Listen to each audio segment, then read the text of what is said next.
Assalamualaikum warahmatullahi wabarakatuh. Selamat siang, salam sejahtera, sahabat budaya dimanapun berada. Kita kembali di program Teras UMKM ya.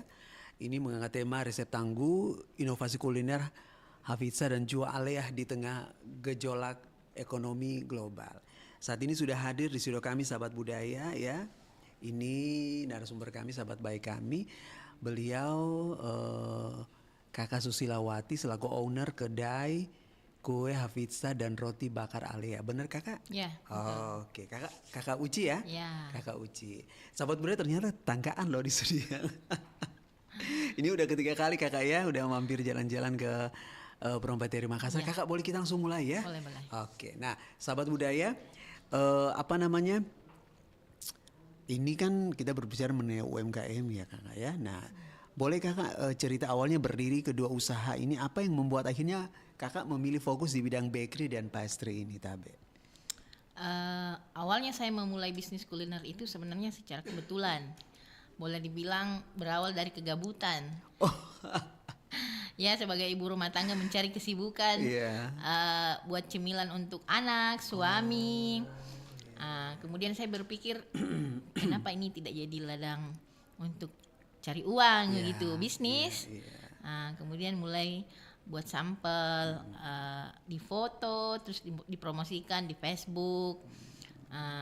Ya sudah ada beberapa respon yang ya lumayan bagus lah, orderan masuk. Kesini-sini saya pikirnya kenapa saya tidak coba rambah lagi ke roti yang kan awalnya dari kue tradisional terus cake. Saya pikirnya saya mau coba juga merambah ke roti. Akhirnya ada beberapa tawaran yang masuk, termasuk dari kafe-kafe untuk dibuatkan roti tawar yang kemudian mereka olah sendiri nantinya. Jadi alhamdulillah untuk saat ini kami sudah memegang satu brand. Kami dipercayakan jadi vendor sama Es Kopi Indonesia. Jadi dia brand nasional yang sekarang sudah punya 7 outlet di Makassar. Jadi semua roti tawarnya itu kami yang handle. Seperti itu. Nah, terus bagaimana ketidakstabilan ekonomi akibat ketegangan di luar sana ya kakak ya? Ini berdampak langsung ke harga bahan baku di Indonesia. Nah, ini seperti apa nih? Maksudnya apalagi kenaikan harga-harga gandum, bahan baku kue dan roti, terus minyak hingga logistik, ini bagaimana kakak? Nah, tidak dipungkiri kan maksudnya kalau untuk konsumen mereka maunya enak terus murah. Maunya? Jadi iya, betul. Jadi kita ini sebagai owner harus berpikir putar otak bagaimana penjualan tetap stabil karena selain itu kan ada beberapa pegawai yang istilahnya mereka penghasilannya bergantung sama kami seperti itu kan. Jadi bagaimana kita ini mensiasati tidak perlu ada efisiensi pengurangan karyawan, penjualan tetap stabil di tengah harga-harga yang bukan lagi naik sih tapi menurut saya meroket. Karena naiknya tidak tanggung-tanggung. Terus kami mulai berpikir ya mungkin tidak ada pilihan lain selain menaikkan harga. Kami lebih memilih menaikkan harga daripada downgrade kualitas seperti itu. Ya, jadi kami bismillah saja kita naikkan harga. Alhamdulillah respon pasar juga tidak begitu istilahnya penjualannya ya boleh dibilang tetap stabil alhamdulillah sampai saat ini. Aman-aman seperti ya, itu ya. Tapi memang pekan kedua setelah lebaran itu memang terasa sekali dari segi penjualan omset turun drastis. Iya. Jadi sempat kemarin ya. Iya. Jadi kami berpikir kita harus ambil langkah apa, strategi apa begitu supaya penjualan tetap stabil. Jadi semacam ini kayak kemarin kan kami jual per varian. Kami mikir tidak ada salahnya kita coba dalam satu kemasan itu kita mix 3 varian. Seperti itu. Alhamdulillah respon pasar juga bagus. Laris alhamdulillah. Seperti itu. Artinya maksudnya ini kakak mencari ini ya, maksudnya variasi tapi bisa mencuri kembali hati. Ya, tanpa mengurangi maksudnya tidak menghilangkan variannya. Betul. Jadi kami mix dalam satu varian itu 3 rasa. Dan ini sesuatu yang maksudnya baru begitu kakak ya? Betul. Oke, nah kapan mulai terasa dampaknya di pembukaan misalnya Apakah sempat kaget dengan kenaikan harga-harga bahan baku kemarin kakak?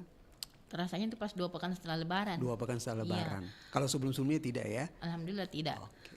Alhamdulillah yang kemarin pas bulan puasa itu kami juga sebenarnya sempat berpikir bagaimana mensiasati ini harga sudah untuk kue kering Lebaran harga sudah launching price listnya berapa, terus bagaimana kemudian mensiasati kalau misalnya tiba-tiba harga naik. Iya. Tapi alhamdulillahnya harga-harga naik pas setelah Lebaran.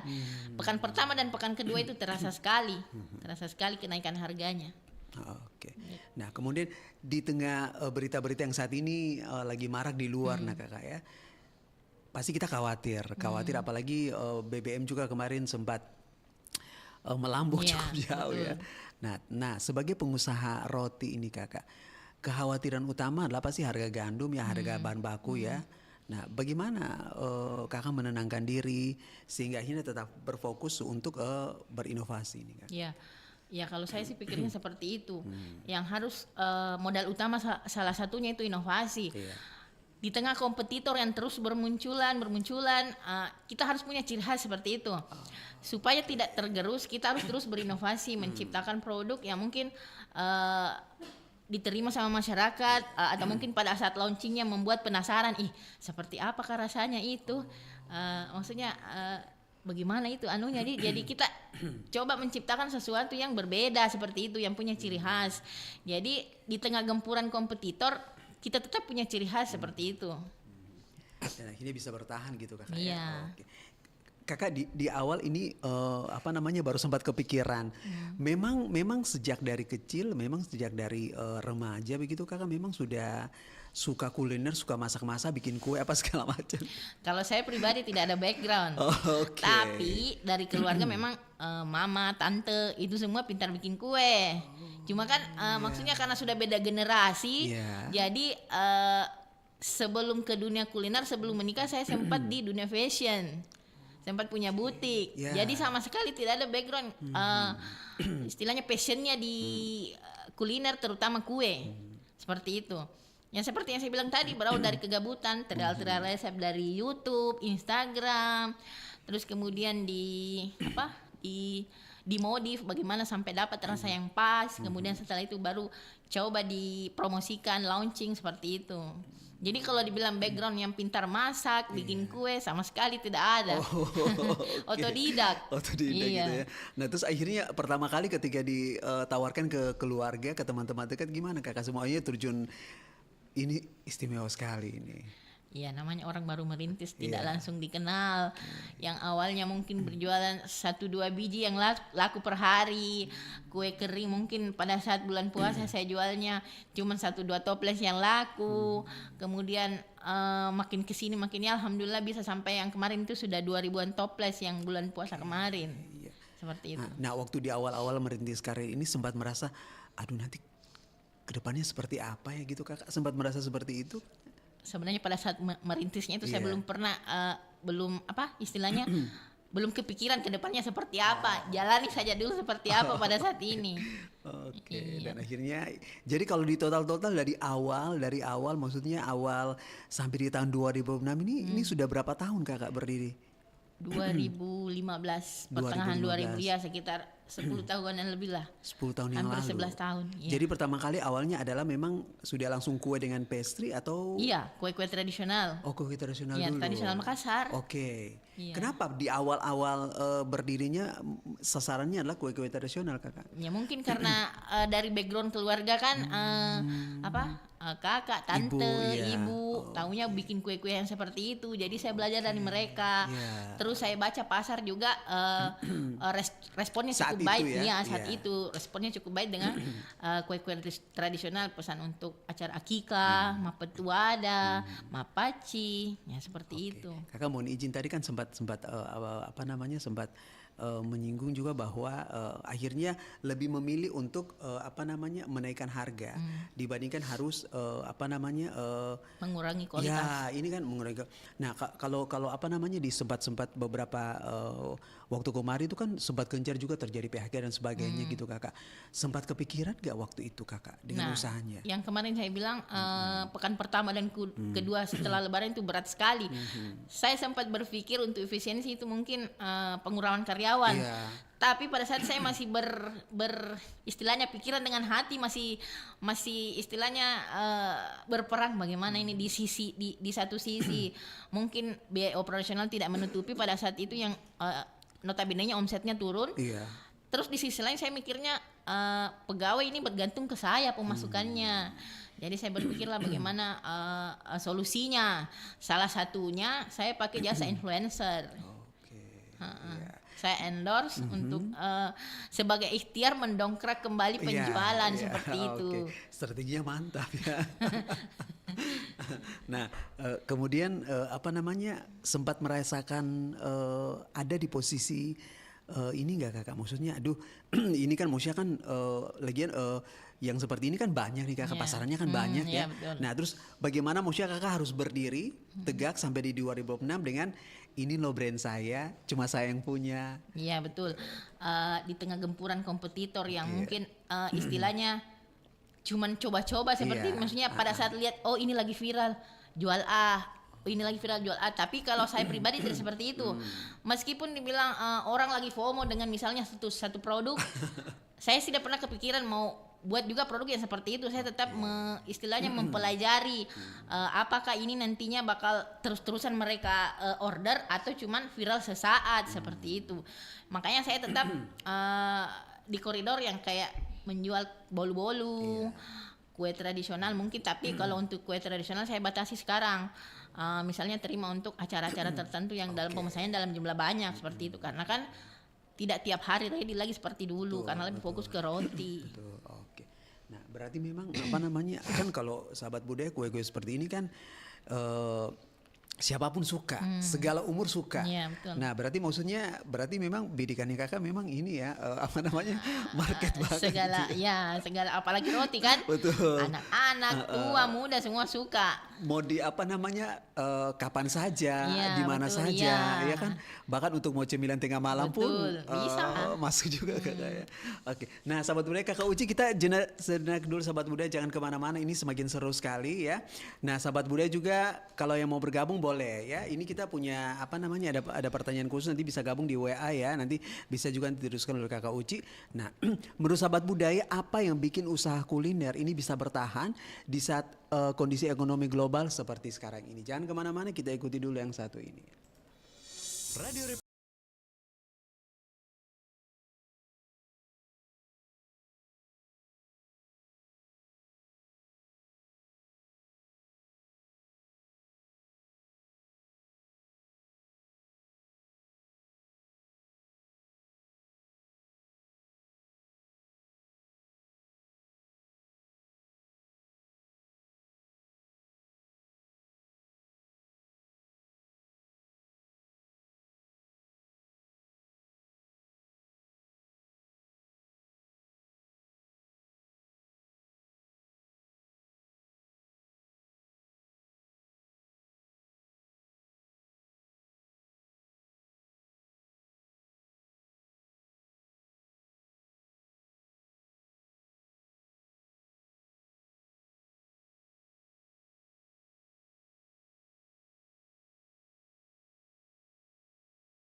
Iya sahabat budaya, kita berlanjut lagi ya, masih bersama kakak Uci dengan ini sudah mencuri pandang kita ini depan ini.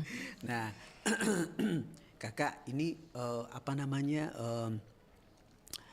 inovasi produk nih. Bagaimana cara maksudnya kakak dengan usahanya ini ya kue Havita dan juga roti bakar ini menyiasati kenaikan bahan baku ya? Apakah penyesuaian porsi kah atau justru menciptakan menu baru tapi menggunakan bahan-bahan lokal yang lebih stabil harganya? Kemudian juga ini borongan kakak pertanyaannya ya. Nah inovasi apa ya yang paling dibanggakan karena bisa bertahan di masa-masa sulit. Kemudian bagaimana caranya supaya menjaga agar roti bakar ini tetap menjadi pilihan apa namanya masyarakat ya, pilihan utama masyarakat di Makassar tentunya, meski harga-harga ya kadang mendung, kadang tiba-tiba hujan, kadang tiba-tiba bersalju kakak Tabe. Nah, kalau masalah inovasi ya memang dari awal yang saya bilang tadi memang perlu kalau untuk kuliner, karena kan banyaknya kompetitor yang bermunculan, jadi kita harus punya nilai ciri khas tersendiri seperti itu supaya bisa tetap bertahan. Nah, kemudian untuk pemilihan bahan, saya memutuskan tetap memakai bahan yang sebelumnya dipakai. Meskipun mungkin ada beberapa yang mengalami kenaikan harga, yang tidak dipungkiri semacam terigu, terus filling yang untuk isian roti bakar, nah itu semua ada kenaikan. Tapi saya tetap memilih memakainya karena customer yang sudah terbiasa lidahnya dengan produk kita dirubah sedikit, downgrade sedikit kualitas bahannya itu mereka tahu, mereka komplain, kenapa tidak seperti ini, kenapa tidak kayak kemarin rasanya ini, pasti seperti itu. Sedetail itu kakaknya. Oke. Mungkin karena mungkin cocoknya di lidahnya seperti itu, jadinya sudah tahu kalau misalnya ada yang berubah seperti itu. Oke, digeser sedikit. Jadinya tahu. Oke. Nah, kemudian tentang kreasi kuliner ini kakak, ya menu andalan baru yang lahir justru karena, nah tadi kakak bilang terdesak ya, misalnya roti bakar dengan topping hasil produk lokal Makassar lebih terjangkau. Ini bagaimana ini kakak? Kalau saya sih kreasi kuliner. Iya, kemarin kan itu variannya mungkin ada beberapa seperti coklat, keju, stroberi, blueberry. Itu di mix atau memang tersendiri kan? Tersendiri, tapi bisa dalam satu roti itu di mix. Misalnya satu sisinya roti keju, satu sisinya lagi coklat. Seperti itu. Bisa juga pure coklat. Karena kan dalam satu roti itu ada terpotong dua. Jadi bisa di mix coklat keju sama coklat tok. Bisa seperti itu. Gitu. Oke. Dan rata-rata biasanya maksudnya kalau yang sudah fanatik dengan ini ya kakak, mereka lebih suka yang mana nih? Seperti kemarin kan paling best seller itu isian coklat crunchy. Pada saat barangnya habis, distributor belum antar, saya coba sampaikan ke tim, kalau ada yang cari coba tawarkan coklat biasa karena ini barangnya belum masuk. Oh ya sudah kak, saya tawarkan, tapi mereka tetap tetap kekeh cari yang coklat crunchy seperti itu. Jadi sefanatik itu. Crunchy itu maksudnya apa tuh kakak? Kalau crunchy? Selainnya sih coklat biasa tapi ada crunchy-crunchy-nya. Oh yang krek-krek itu. Iya betul. Oke. Itu yang giginya masih kuat loh. Oke. Nah kemudian bagaimana menjelaskan kenaikan harga kepada pelanggan setia tanpa membuat mereka akhirnya berpindah ke lain hati gitu kakak, alias kabur? Sebelum ada kenaikan harga memang saya sounding di sosmed kalau akan ada kenaikan, dan kita kan semua sudah tahu kalau semua harga-harga bahan itu naik. Jadi ya mungkin kita anggap saja itu ikhtiar, kalaupun misalnya customer tetap bertahan dengan produk alhamdulillah, kalaupun tidak ya sudah seperti itu. Kita kan berjualan untuk dapat untung. Kalau misalnya cuman dapat buntung kan ya rugi. Betul. Apalagi memang kan yang kakak ikat tuh bukan cuma lidahnya, tapi yang udah diikat tuh hatinya. Ya, betul. Jadi mau sebagaimanapun naik harganya pun pasti tetap beli. Oke. Nah, kemudian ini peran media digital ini kakak ya, seperti apa? Bagaimana manfaatkan media sosial sehingga pembeli yang ada ini mereka selalu ada kakak di saat mungkin tadi aku bilang kondisi mungkin lagi berawan misalnya atau tiba-tiba mendung atau tiba-tiba hujan lebat ini. Ya kalau saya sih penting sekali kalau menurut saya ya pemasarannya melalui digital, karena kan istilahnya dari mata turun ke hati. Nah, salah satunya mungkin ikhtiarnya ya pakai jasa influencer.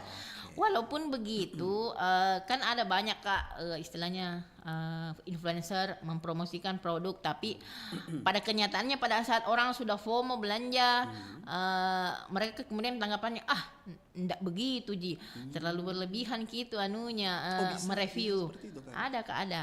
Jadi sebelum memakai jasa influencer, kami pastikan dulu kalau memang produknya betul-betul istilahnya premium, Jaminan seperti mutu. itu ya, Ya. betul.